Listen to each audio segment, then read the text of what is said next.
서학개미의 꿈은 미국 시장에서의 수익이겠죠. 미국 증시 흐름부터 이슈까지 한 큐에 해결해드리는 시간입니다. 크리스마스 이브의 뉴욕 증시는 조기 폐장했음에도 불구하고 3대 지수가 일제히 상승했습니다. 다우존스 지수는 경기 민감 업종들이 상승세를 보이면서 1% 가까이 올랐고요. 43,297선에 장을 마쳤습니다. 나스닥 지수도 기술주와 반도체주들이 힘을 냈는데요. 덕분에 1.35% 올랐고 2031선을 돌파했습니다. S&P 500 지수 역시 상승 흐름을 이어가면서 6040선에 장을 마감했습니다. 그렇다면 지금 미국 증시에서는 어떤 이슈가 핫하게 떠오르고 있을까요? 미국 증시 전문 유튜버 유산함님과 함께 이야기 나눠보겠습니다. 안녕하세요. 오늘 월요일 같은 목요일입니다. 어떤 일정에 주목해보면 좋을까요? 네, 안녕하십니까. 오늘 같은 경우는 또 여러 가지 거시경제 스케줄들이 나오게 되게 되는데요. 일단 이미 나온 스케줄들이 있습니다. 바로 실업수당 건수입니다. 연속 실업수당 건수와 신규 실업수당 건수가 나왔는데, 신규 실업수당 건수는 예상치를 소폭 하회하는 수준, 연속 실업수당 건수는 예상치를 조금 상회하는 수준이 나왔습니다. 간단하게 정리하면 새롭게 해고되는 사람이 크게 늘지는 않았으나 해고되고 나서 직장을 찾지 못한 사람들이 예상보다는 좀 더 높았고 전달에 비해서 약 5만 명가량 높아졌다라고 보는 수치가 나왔고요. 또한 오늘 같은 경우는 이것 말고도 또 다른 스케줄들이 좀 있는데요. 바로 7년물에 대한 국채 입찰과 연준에서 발표하는 대차대조표에 대한 업데이트가 있을 예정입니다. 네, 한편 크리스마스에도 전쟁은 계속됐습니다. 러시아군이 우크라이나에 미사일 공습을 감행했다고 하는데요. 얼만큼 피해가 있었는지 걱정입니다. 네, 맞습니다. 러시아 쪽에서 크리스마스 동안 우크라이나의 에너지 인프라를 대규모로 공격하면서 여러모로 지정학적 이슈가 커지는 상황이 나왔습니다. 특히 우크라이나 같은 경우는 전력망 운영자가 전력 공급을 제한하는 사태까지 벌어졌는데요.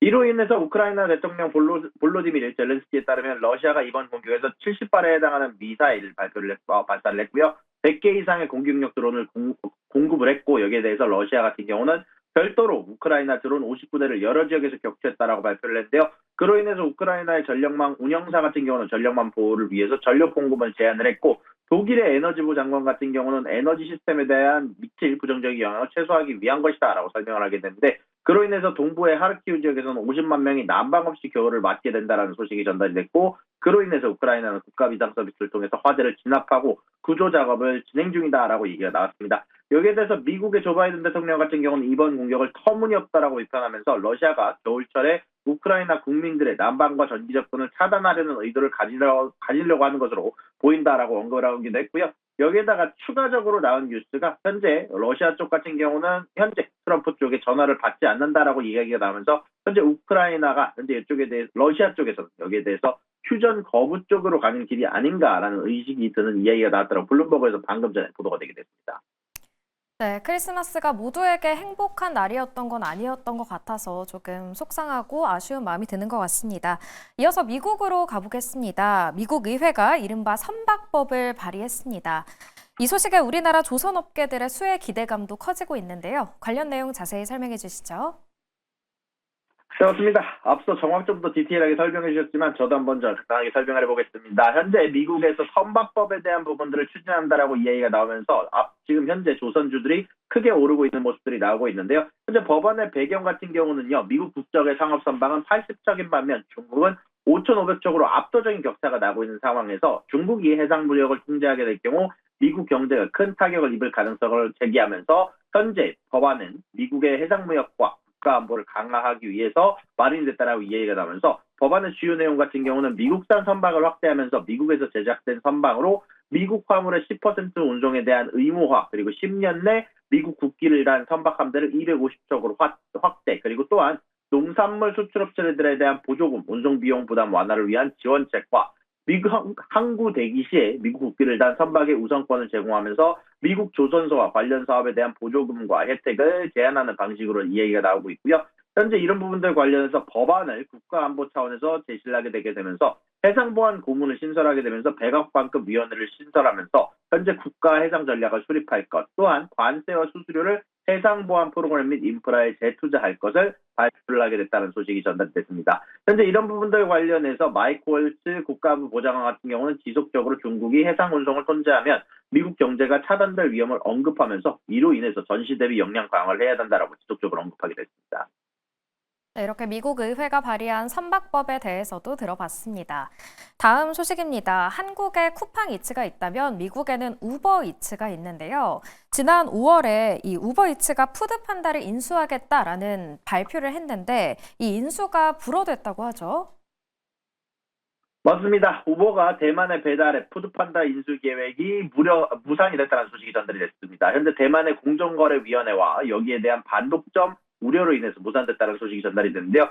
이로 인해서 대만 음식 배달 시장에서 경쟁 환경 유지와 소비자 보호라는 측면에서 중요한 선례를 남기게 됐다는 평가가 나왔는데 현재 간단하게 좀 배경을 설명해 드리자면 우버의 자회사인 우버이츠 같은 경우는 푸드판다를 약 1조 3,800억 원에 인수하려고 했었는데요. 푸드판다 같은 경우는 독일 기업 딜리버리 히어로에 소속된 대만 음식 배달 서비스 제공업체로 현재 대만 배달 시장에서 52%의 점유율을 보유하고 있고 그로 인해서 만약에 둘이 합병이 이루어지게 될지 합병 시 점유율은 90%를 초과할 것으로 예상이 되고 있었습니다. 그로 인해서 대만의 공정위에서는 독과점에 대한 우려를 발표하게 되면서 시장 내 경쟁 압력이 사라지며 소비자 가격 인상과 음식점 운영자에 대한 높은 수수료 부과 가능성이 증가가 됐고요. 그로 인해서 소비자에 대한 경제적 부담 증가 가능성을 지적하면서 수차례 공청회를 통해서 시장에 대한 영향을 분석한 결과 합병이 시장 경쟁 및 소비자 경제적 이익에 부정적인 영향을 미칠 것이라는 결론에 도출하게 되게 되면서 현재 대만에서 발생한 두 번째 대형 M&A 중단 사례라고 얘기를 하면서 여기에 대해서 현재 추가적으로 무산 계획들이 나올 가능성도 언급이 되고 있다는 소식이 전달이 됐습니다.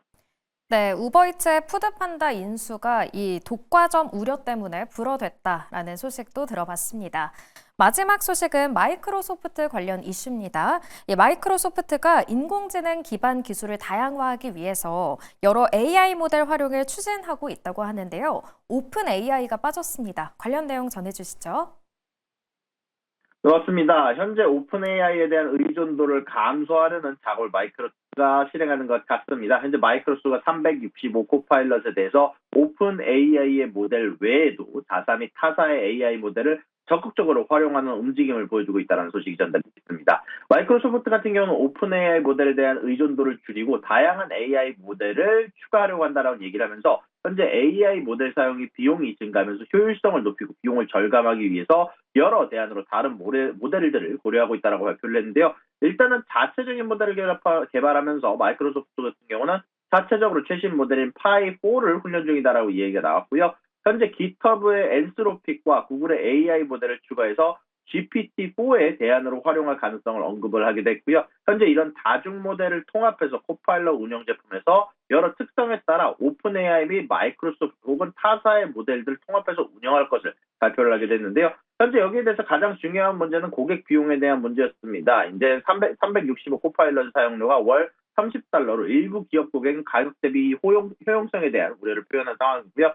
현재 파일럿 단계에 대해서 가스나 조사에 따르면 다수의 기업이 365 코파일럿을 아직까지는 실질적인 활용 단계가 아닌 파일럿 단계에서 벗어나지 않은 상태다라는 지적을 하면서 이 가격이 비싸다라는 얘기가 나왔고요. 또한 이런 부분들 관련해서 마이크로소프트가 포춘 500 기업 중 70%가 365 코파일럿을 사용하고 있는 가운데 안에서 이들에 대해서 추가적으로 이 비용들을 절감시켜주기 위해서 이런 부분들을 실행하게 됐다라고 이야기가 전달이 됐습니다. 현재 BNP 파리바스는 여기에 대해서 마이크로소프트가 현재 1천만 이상의 유료 사용자를 확보할 것으로 예상한다라고 이야기를 전달을 했는데요. 결국 AI 기술이 전체적으로 빠르게 발전하면서 다양한 모델을 채택함으로써 비용 효율성이 높아지고 특정 고객에 맞춤형 서비스를 제공할 수 있을 가능성이 열렸다라고 평가를 받고 있고요. 오픈 AI 모델과의 협력은 유지하되 다양화 전략을 통해서 AI 시장 내 경쟁력과 비용 절감을 하려는 의도로 보인다라고 이야기가 나오면서 현재 고객의 비용 부담을 줄이기 위한 노력은 아마 365 코파일럿의 장기적 성공의 중요한 요소가 될 것으로 보인다라고 비파리베스가 언급하기도 했다라고 이야기를 해드릴 수 있을 것 같습니다. 네, 오픈 AI에 대한 의존도를 낮추기 위한 마이크로소프트의 노력까지 들어봤습니다. 오늘 말씀은 여기까지 듣겠습니다. 지금까지 미국 증시 전문 유튜버 유산남님과 함께했습니다.